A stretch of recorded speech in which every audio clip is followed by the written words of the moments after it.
history was made at Lambeau Field even before they kicked the ball off between the Vikings and the Packers. Trent. And guys, we're going to talk about how the Houston Texans got that big playoff victory. Oh, and there's some rookies, not just quarterbacks, but wide receivers and running backs that are going to cut their teeth on the playoffs for the first time tomorrow. And we'll talk about them. There are some factor backs involved. It's all ahead on NFL Primetime.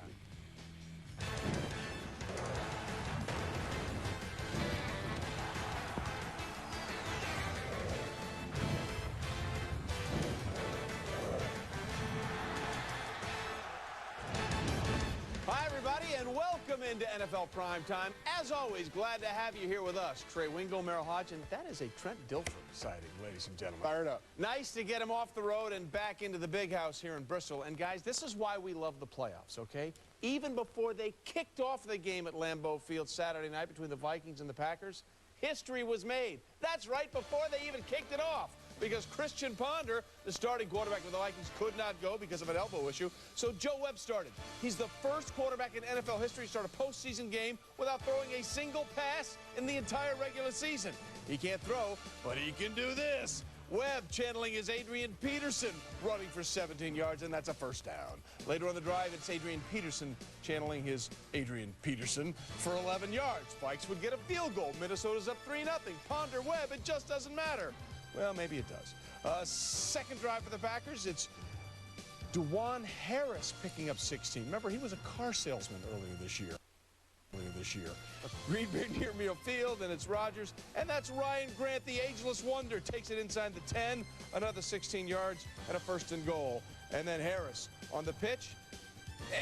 And he's initially ruled short, but they challenge it. And what do you see, Trent? I like the call. I think right now the ball crosses the line before he loses possession. How about that finish, though, Merrill, by Dwan Harris on that run?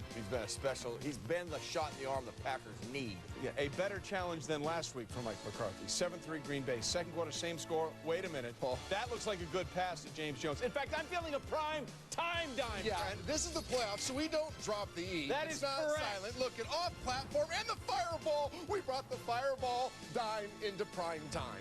That was solid. Later on the drive, it's a 4th and 5. They're sort of in no man's land. Mason Crosby has not been, well, good this year. So they go for it. Greg Jennings breaks a couple of tackles and finally is pushed out at the 2. So it's a first and goal. And on third and goal, they go to John Kuhn up the middle in a heavy package. Sort of could tell, right, that was what was coming. They scored a lot of touchdowns doing that. Vikings weren't fooled there, though. All right, kick to field goal, make it 10-3. Meanwhile, Jordy Nelson, under 2 minutes to play, 22 yards, Packers cross midfield. Next play, Aaron Rodgers, quiet when everything around him isn't. To Jennings for 14. They're near the 25. Next play, off-play action. Boy, we've seen this play work so many times over the last couple of years. Oh, it's just surgical, Trey. He looks inside, draws the defense inside, changes his platform, delivers a strike down the sideline. And now they go back to John Kuhn, but it's out of a passing formation, and the lane is there for the score. A little more deception in that run. Packers go up 17-3. Meanwhile, Joe Webb trying to answer with time running down, and no. After Peterson first down, Webb one more time with 13 seconds left. That one's almost picked off. And then the final play of the first half, Webb looking short. He was 3 of 11 for 22 yards. The Vikings had 6 passing yards as a team. Meanwhile, third quarter, Jasper Brinkley, as the Packers are trying a field goal on a 4th and 4, trying to get off the field. But wait a minute, he lined up. You know what that is. That's a penalty. Too many men on the field. And that, Scott Green says, is a 5-yarder and a first down. Leslie Frazier's like, man. We didn't need that. No, we didn't. Or technically, come on, man. Later, Rodgers to who else but John Kuhn. Oh, look at him stay on his feet, Merrill. Factor back. That's right, brother. They have athleticism as well. 24-3 at that point. Meanwhile, Vikings going for it on 4th and 3. Now, what's more impressive, the play by Matthews or B.J. Raji's jersey? Either one. Yeah, I'm going to go with Matthews. Probably good. Pretty impressive play. It was solid. End of the third quarter. Webb rolling, throwing, avoiding, and being intercepted by Sam Shields. For the night, Joe Webb in a tough spot. 11 of 30, 180 yards, 1 touchdown, 1 interception, but the interception came late. Early fourth quarter, Packers punting. And Marcus Sherrills is there. Marcus Sherrills is not there. He wasn't where the ball was. And the Packers would recover. And eventually the Packers go on to win in convincing fashion. The final score 24-10. They held Adrian Peterson to under 100 yards, 99. Keep in mind they'd given up 409 to him in the last 2 games. Aaron Rodgers was effective, 23 of 33, 274 yards and a touchdown pass. That pass was to John Kuhn. 3 rushes, 4 yards, and 2 touchdowns. The bottom line, the Packers keep their season alive. Mike McCarthy happy to still be playing. Good victory for us today. Playoff victories are always ones that are special. To come back in 6 days and play the Vikings.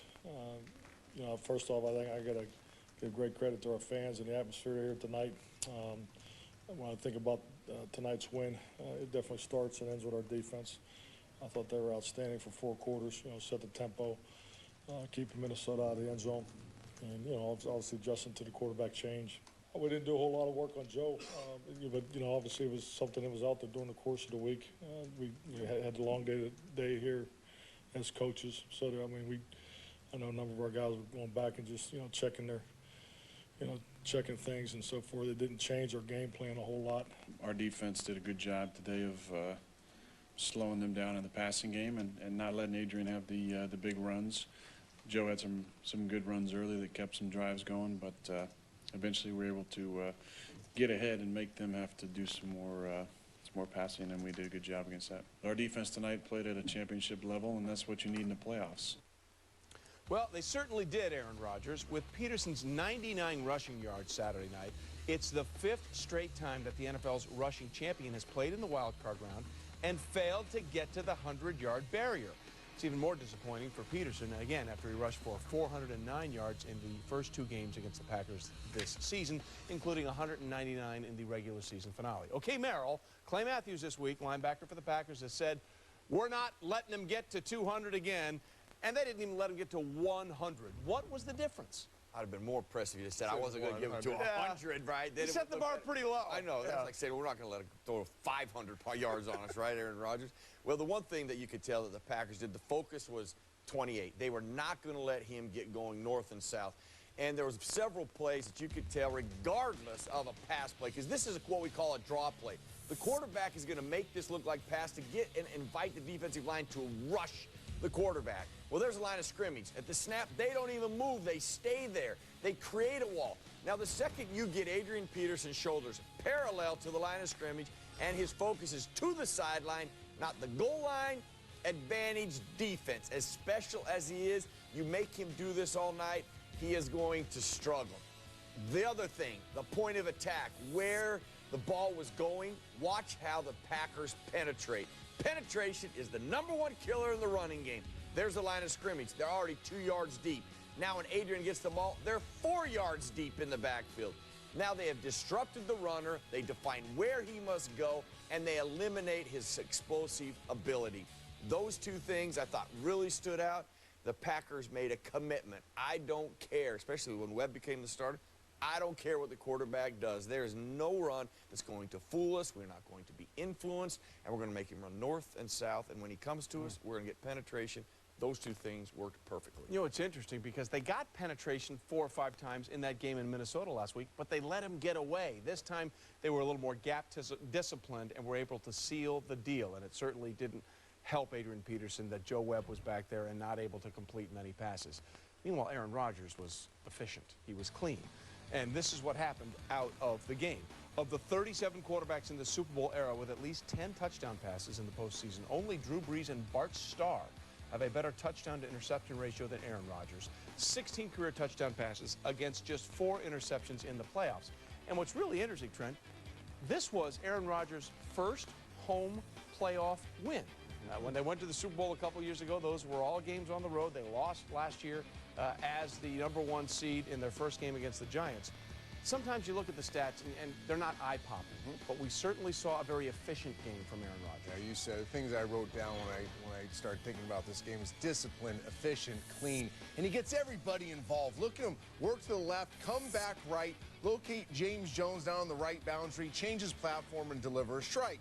Now he comes back, have a little action play. He's on the move. Watch his head and eyes. He goes inside. He could throw that, but he sucks defense inside, knowing Jordy Nelson's going to work the boundary like he does, another strike. Look at that. His ability to throw off platform, the best in the National Football League by far, locates the ball on the move. Second reaction, first reaction, doesn't matter. Now red zone, working a combination to his left, escapes to his right, but has the awareness to know where Kuhn's going to be as the check down. The defense retreats. He gets Kuhn the ball. And we didn't even show the 4th and 5 to Jennings on that drive. Aaron Rodgers makes everybody better because he never gets locked onto a guy. He has the discipline to work progressions, tie his feet to his eyes, and everybody benefits because of it. And it sets up a really interesting start for the San Francisco 49ers. Remember, they started their season at Lambeau Field week 1 in the regular season. Now they will start their postseason at home, but the Green Bay Packers will be coming there. We'll talk about that a little bit later. We continue on this edition of NFL Primetime. Also, just ahead, much more on the Vikings-Packers game, what to make of what we saw out of Joe Webb and what to make of what we expect from Green Bay in that rematch with the San Francisco 49ers. And oh, by the way, deja video, as just like a year ago, Wild Card Weekend got kicked off with the same 2 teams in the same town with the same result. Packers in their 3rd meeting this regular and postseason, they took care of business. This, the touchdown pass on the night to John Kuhn. It was a 24-10 win for the Green Bay Packers that sent them going to San Francisco and sent the Vikings packing. I don't know. I'm kind of in a daze right now, you know. Definitely didn't come in expecting to, you know, being here with a loss. So it's tough right now. I'm just taking it in.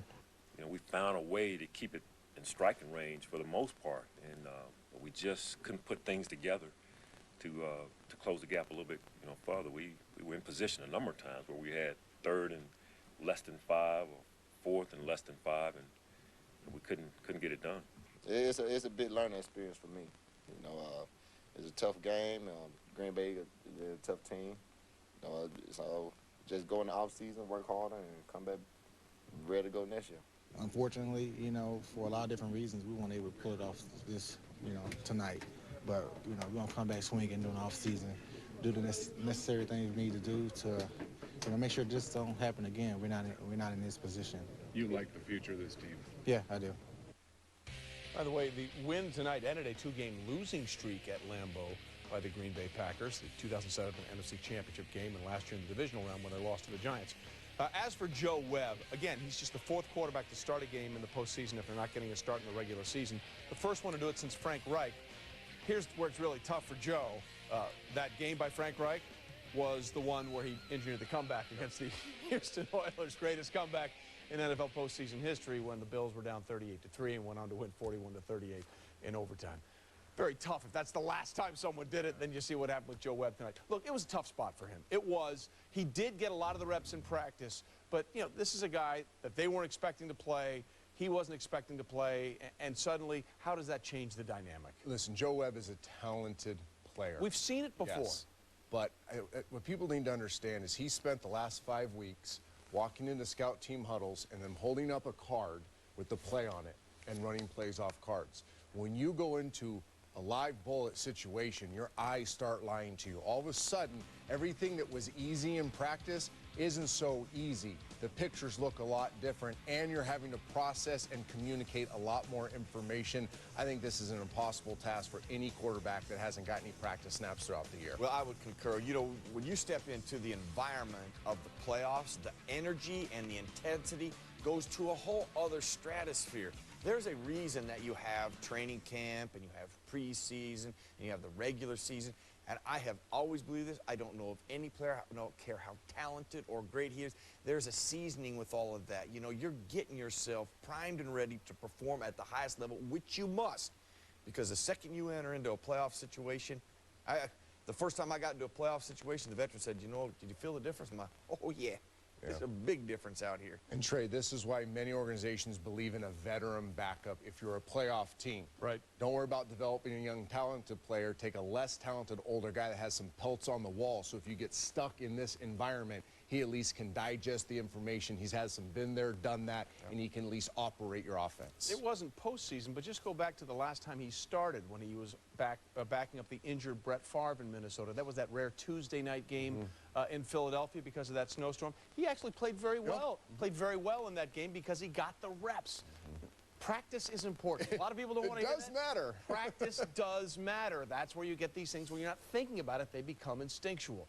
He didn't get the practice. And by the way, those that are wondering, the third-string quarterback for the Minnesota Vikings, McLeod Bethel-Thompson, out of Sacramento State, started his career in the Arena Football League as the San Jose SaberCats. He was active for the first time tonight. They did not choose to go that route. So this means we've got a rematch coming up in the divisional round between the Packers and the San Francisco 49ers. But this time it'll be in San Francisco. These two teams played week 1 with the 49ers coming away with that comfortable 8-point win, which they never trailed. And, of course, David Akers stroiked one off the crossbar there for a long field goal. But that, Really long. Yes, but it has not been a season for David Akers. But it's funny, we're looking at this as a rematch, guys. So many things are different about this rematch. First and foremost, it's Colin Kaepernick and not Alex Smith, the quarterback for San Francisco. That's true, but I'm going to start with Green Bay offense side of the ball. If you look at the Green Bay Packers, they played the San Francisco 49ers with a very benign offense, a one-speed offense. They hadn't become comfortable with their fast tempo. If you watched in the Fiesta Bowl the other night, you saw Oregon's offense was very stale for a while. Then they decided to play fast, and they own a lot of offense when they play fast, and they started gashing Kansas State. That's exactly what Green Bay has morphed into as this year has gone on.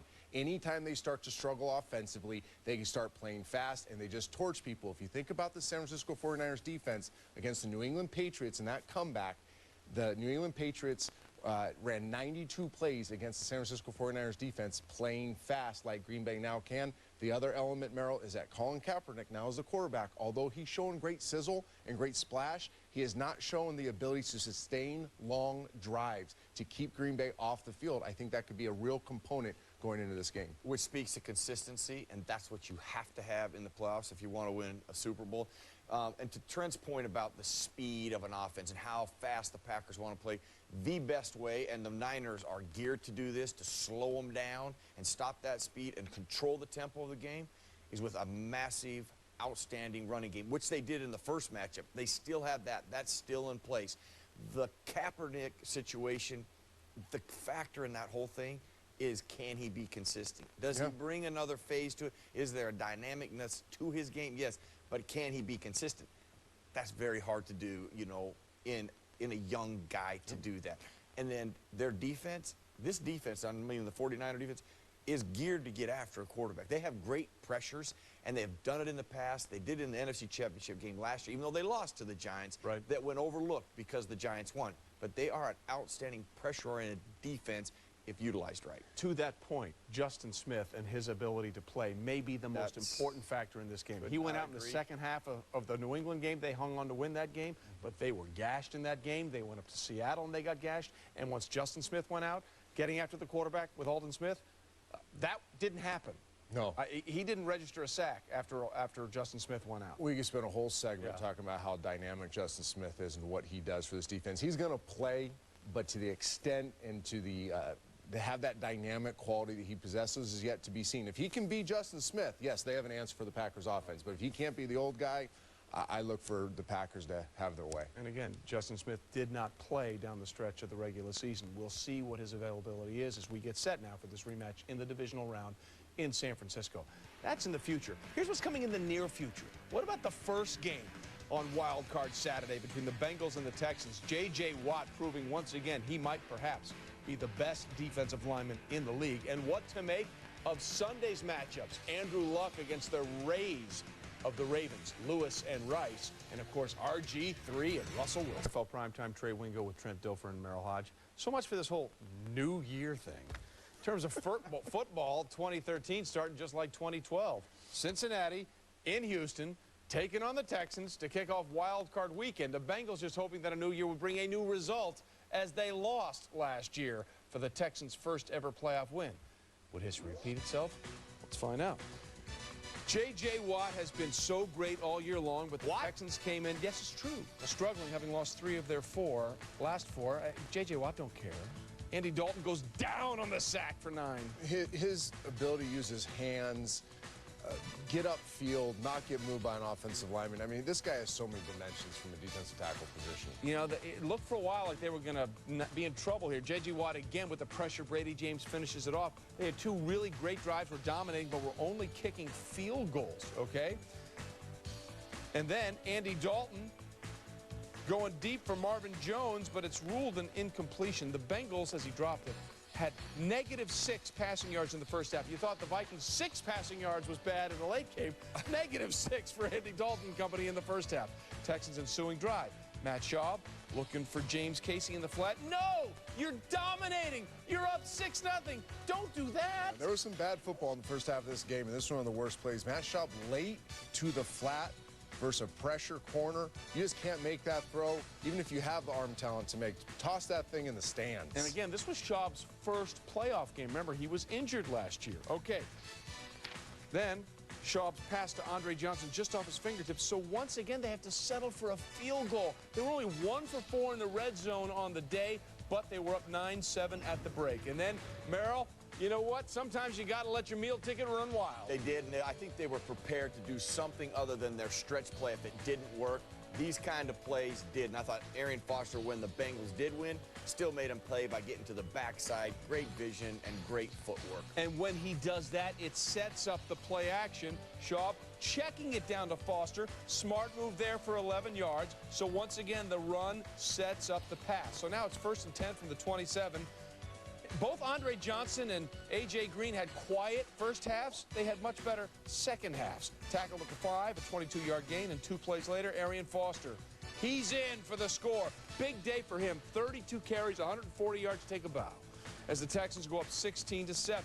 All right, we showed you J.J. Watt in the first half. Why don't we show you J.J. Watt in the second half as well? Boy, he did this all year long, batting down passes. He has such an impact in every game he plays. We see it a bunch of different ways, but he is truly one of the game's few game wreckers right now. Yeah, and pulling a Mutombo right there as well. And then Dalton looking for A.J. Green there, but it's picked up by the former Bengal Jonathan Joseph, tackled at the 27. Texans have good field possession, but guess what? They can only get a field goal. They're up 19-10. Okay, this is where it really got frustrating if you're a Bengals fan. Dalton, he's got A.J. Green, but Joseph is there to break it up. Great play.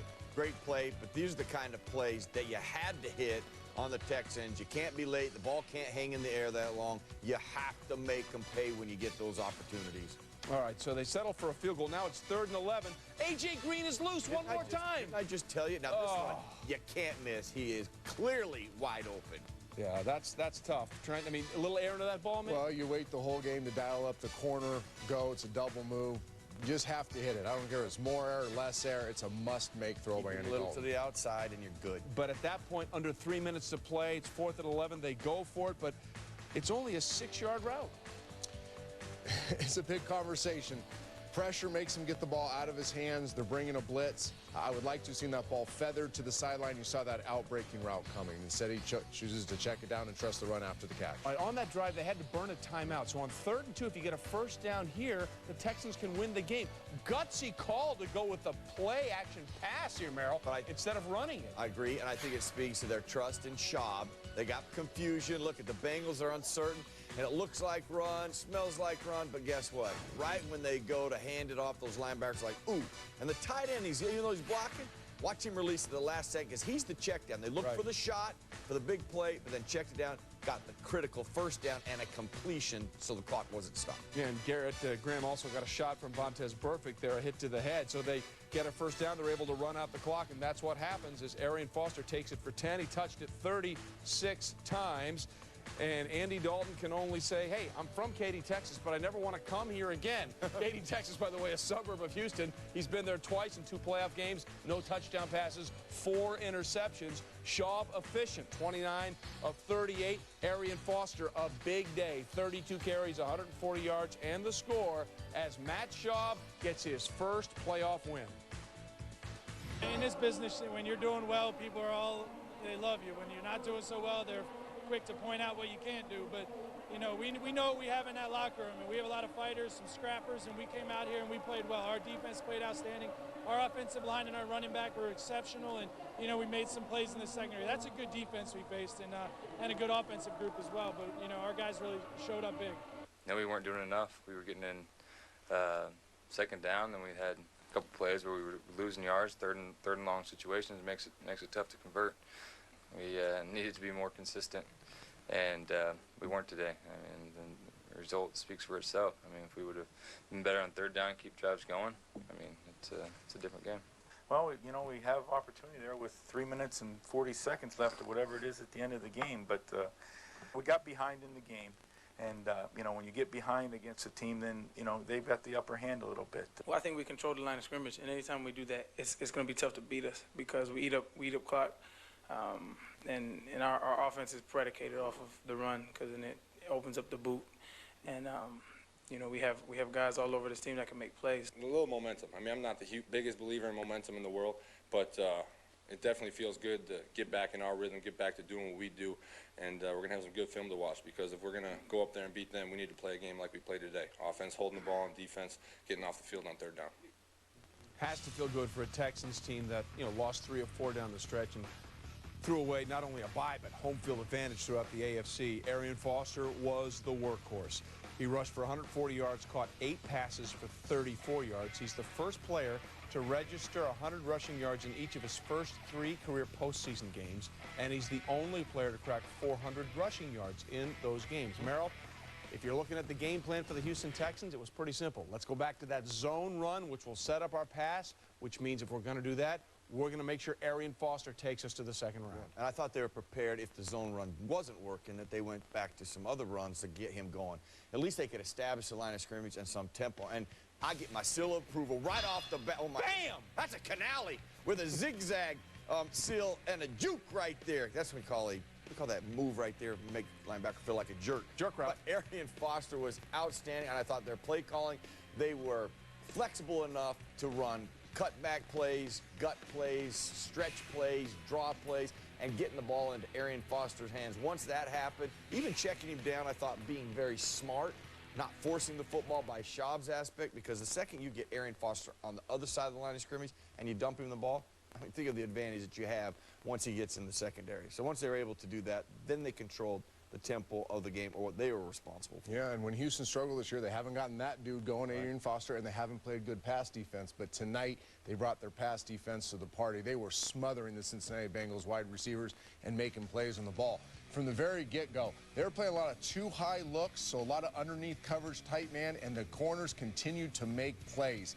Tight coverage, making plays on the ball all night long. I thought the Houston Texans secondary came to the party. They understood the routes they were going to see. They jumped them, especially on the outside. That's why it took A.J. Green so long to get going. When they did start getting the ball, they make plays on the ball like this. Joseph knocking the ball, other defender coming with the big hit. And then right here, being at the right place, playing on top of the receiver against blitz. That was a skinny post. A.J. Green doesn't break off. Receivers there because he's disciplined. Houston Texans secondary, excellent. So for the second straight year, the Texans move on. This was the second straight year the Bengals had been in the postseason since 1981, 1982, but they're still looking for the first playoff win since January of 1991. Oof. What to make of Andy Dalton? The rookie quarterback has led them to the playoffs 2 straight years, but he followed up last season's 3-interception performance by registering only 127 passing yards. By the way, in his 2 playoff games, 0 touchdowns, 4 interceptions. The Bengals' only third-down conversion Saturday afternoon in Houston was on a penalty. Are there any long-term concerns you see for the Bengals with Andy Dalton? I don't. I think he'll learn from these experiences. Like you said, 2 years as a starter, 2 playoff appearances. Now, I will say this, he's been less decisive, Merrill, in these 2 playoff games. That's the biggest thing that jumped out to me and you watching the game. Wasn't willing to pull the trigger sometimes. He'll evaluate this film. He'll evaluate last year's film. He'll be better his next chance in the playoffs. You know, the one thing that I loved about Andy Dalton when he was coming out and allowed him to transition so quickly to the National Football League, he has tremendous anticipation. Yep. He has, I mean, as good as anybody in football. With that said, the thing that reared its ugly head, as you saw the last 5 or 6 weeks, that you cannot have at any position, but especially at quarterback, and especially in scoring territory, you cannot hesitate. And I thought Andy Dalton didn't trust things. He was constantly hesitating, and you can't. You cannot do that at any position at any time, or you're not going to be able to perform at a high level. And you need help from your friends. Right. Gresham, 3 drops. A.J. Green had a chance to make a play on the ball. His friends did not help him a lot. All right, so the bad news is the Bengals' season is over. The good news for the Texans, they move on. The bad news for the Texans is they move on to play the Patriots. We all remember what happened the last time they got together in Week 14, that Monday night game. I believe the words were abject disaster. They entered 11-1, fouled themselves down 21-0 at the half. Tom Brady carved up the defense with 4 touchdown passes. Arian Foster held to 46 yards rushing. What I remember most about that game, beside the Letterman jackets that the Texans wore, was the fact that on the first 2 plays, one of them called back by a penalty, Arian Foster gashed the Patriots right away. Patriots called an early timeout. Arian Foster didn't gash him anymore. How do they get that running game going second time around? Using big groupings. Going into that game, I really thought the Texans had an advantage if they played a lot of heavy set tight ends, 2-3 tight end packages. They're a dynamic offense out of those, and the Patriots have a hard time defending it. Put those big, heavy knockback linebackers in coverage situations and play sideline to sideline. They got so far behind they couldn't play in those groupings. So if they can keep this game close and kind of ugly it up and make it a slobber knocker, I'm from the school of thought I think Houston can get into a slug match with New England, just not a shootout. Okay, so that's half of the equation. I think the other part, you cannot let the Patriots get big plays on you. Oh, yeah. I mean, they got the secondary. I mean, this secondary didn't know if they were coming or going from the very beginning. The Patriots nailed them with their actual kind of heavy package run action, fooled the Texans a lot in that game, so they cannot let that happen either. They can't give up the big plays. And listen, even tonight, the Bengals had 2 opportunities they missed. You give Tom Brady those 2 opportunities, I will guarantee you this, he's going to hit one of them at least. Right. And he's probably going to hit the one that was a touchdown, which is the difference in the game. Again, we'll see what happens as they go back up there. The one thing we can say about Wild Card Weekend on the Saturday, home teams holding serve. Both the Texans and Green Bay Packers won their home games. Will that transfer to Sunday with 2 more games coming up? And will it transfer with the team that's traveling all the way across the country? The 2 hottest teams in the NFL, not named the Broncos, meet at FedEx Field. Sunday is the NFC wildcard game, Seattle at Washington. We've never had this before. Seahawks bring in a 5-game winning streak. Of course, the Redskins and RG3 won 7 straight to claim the NFC East. In the wild card round, which dates back to 1978, this is the first time we've had 2 teams meeting that have won at least 5 games in a row. Thanks in a large part to their rookie quarterbacks. Russell Wilson and RG3, both very impressive. Both passed for over 3,000 yards. Had gaudy, I say, touchdown to interception ratios, and both finished in the top 8 in total QBR. So let's break down these. It's ridiculous. It's insane. Yeah. Let's break down these 2 rookie quarterbacks, and let's start with Russell Wilson, 5'11". I think everybody thinks that if he had been 6'4", he probably would have been a first-rounder instead of a third-rounder. It's pretty clear, though, he doesn't care how tall he is. He's very comfortable with what he is and what he can do. He's making this happen because he's a master in so many areas at a young age, especially his eyes. You know, guys, young quarterbacks, they learn how to quiet their eyes, and they learn how to discipline their eyes, then they learn how to trust their eyes, and eventually you learn how to dictate with your eyes, and that's exactly what Russell Wilson's doing. This kid opens up so many plays with his eyes. Look at Russell Wilson. Look at his eyes on the boundary now to Golden Tate. Look what the DB does. He starts moving out that way. Well, he's doing that to open up Sidney Rice on the crossing route behind him. Now look at it from the defense's perspective. Here's Russell Wilson pressing the edge on you. He's looking to the boundary. As a defender, you're going to move laterally. Now he's going to open up the receiver behind him. Arizona right here. Here's a basic concept. See that the inside receiver running the post? Well, that backside safety should be making this play. He's not even in the picture. Why doesn't he make the play? Because look at Russell Wilson. Comes out, pins that safety backside, makes him believe he's throwing the vertical to his left, now comes back, can tempo the ball, make a perfect throw, and the safety's not even in the picture to make a play on the ball. That's graduate level football. Here against the Bills, look at his eyes. Left, left. I'm going left. You think I'm going left. Look at the defenders. They're biting the cheese. They're taking the bait. He comes all the way back across the field and hits Sidney Rice for a 41-yard gain down the boundary, uncovered, right in the end zone. Look at him stare down the middle. Navarro Bowman's going to bite it. He's going to jump this crossing route because that's where his eyes started. He's going to, with sudden eyes, get back to Marshawn Lynch, relocate, make an accurate throw, walk-in touchdown. What Russell Wilson's doing, the graduate level stuff, blows my mind. And when you do all that stuff with your eyes, eventually, you know what you get? Betty Davis eyes. Very good. I'm glad I didn't answer that. That's going for you, which is nice. No, or private eyes. They're watching you. Woo! I like that. Meanwhile, fun fact, Russell Wilson and RG3 actually finished with the exact same number of pass attempts on the year, 393. And people, I think, might be surprised that RG3 threw for more yards, only by about 112 yards or so. But because when he throws, the Redskins like him to make chunk throws, big plays. Chunk plays, piercing throws. I think RG3's playing catch as well as we've ever seen a quarterback play catch. And they do a majority of it on these deep, long, deep over crossing routes. And they attack really 2 areas of the field, the middle and this area on the deep over. Kind of from the numbers to about halfway to the boundary, and they have a bunch of different ways of getting there, and RG3 is so precise on these throws. They bring all kinds of receivers there. It doesn't matter what number you wear, where you line up. Eventually, you're headed across the field on the deep over, and RG3 is going to locate the ball and get these piercing throws. Look at the space now between the catch and the secondary. Now, what's interesting, they do it also off movement. Once again, I said they don't care who you are, what number you wear. Here's a tight end. They're going to do it off of bootleg action, out of this pistol. Boom, nice little wrinkle, gets on the edge, gets him the ball, basically that same thing. But look at, defenses get a little bit closer because eventually defenses start biting this and start jumping this deep over, like the Philadelphia Eagles did.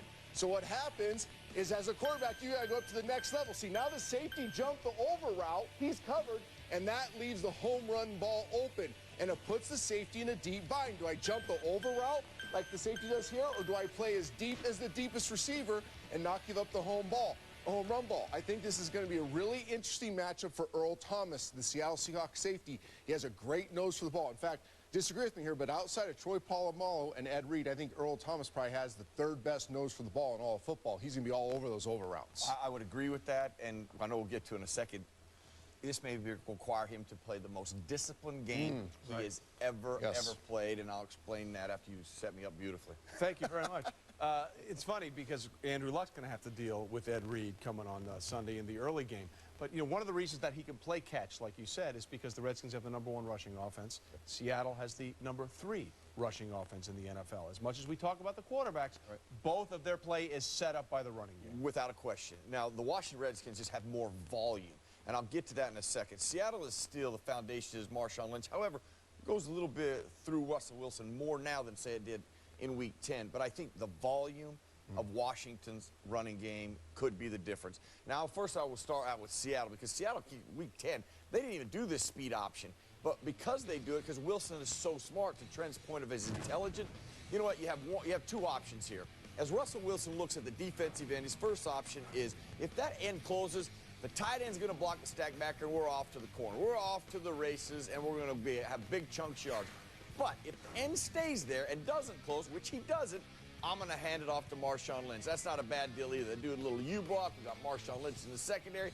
We've gassed the Rams. Well, when you look at the Washington Redskins, they have a lot of things. The tight ends to the right, so that's the strong side.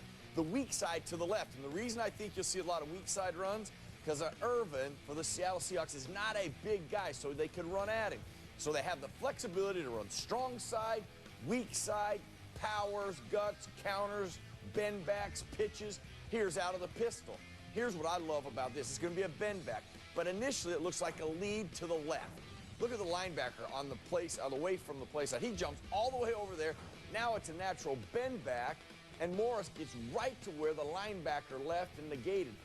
It just shows you another part of the discipline that is required to play the Washington Redskins running game. It isn't just the safety, which I already mentioned. It is the linebackers, it is the defensive end, and there is such great volume. And I know they played the Carolina Panthers, but the Carolina Panthers don't run anything like the Washington Redskins, nor do the Seattle Seahawks. Well, the other thing that's really tough, you saw it in that clip, and they did the same thing to Jason Pierre-Paul when the Redskins played the Giants. Jason Pierre-Paul's as athletically gifted as any defensive end in the NFL. DeMarcus Ware, even though he's banged up as a rush end or a linebacker for the Cowboys, tremendous. They were completely confused. They unblocked those guys. They didn't even block them at times, and they didn't know what to do and where the ball was going because of the play fake with RG3 and Alfred Morris. When we continue here on NFL Primetime, you heard Trent mention his name. What about Andrew Luck as he goes up against Ray Lewis, Ray Rice, and perhaps most importantly, Ed Reed Sunday in Baltimore, plus more from the Packers' win over the Vikings, setting up that rematch with San Francisco in the divisional round.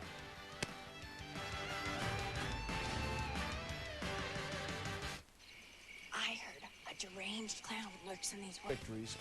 Well, the Ravens took the most recent matchup, 24-10 on December 11th, 2011. That was without Peyton Manning. This is all about Andrew Luck and everything else now and what they've got going against that defense. Now, here's the question for you, Merrill.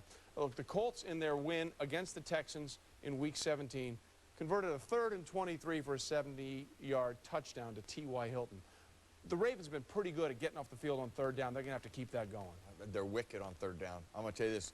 all the injuries that they have suffered throughout the year and worked through all of that to where they are playing now. They are playing at a championship level on the down that matters most, and is on third down. And if you look at this matchup, the Colts, where they probably struggle the most, is with their offensive line and in pressures.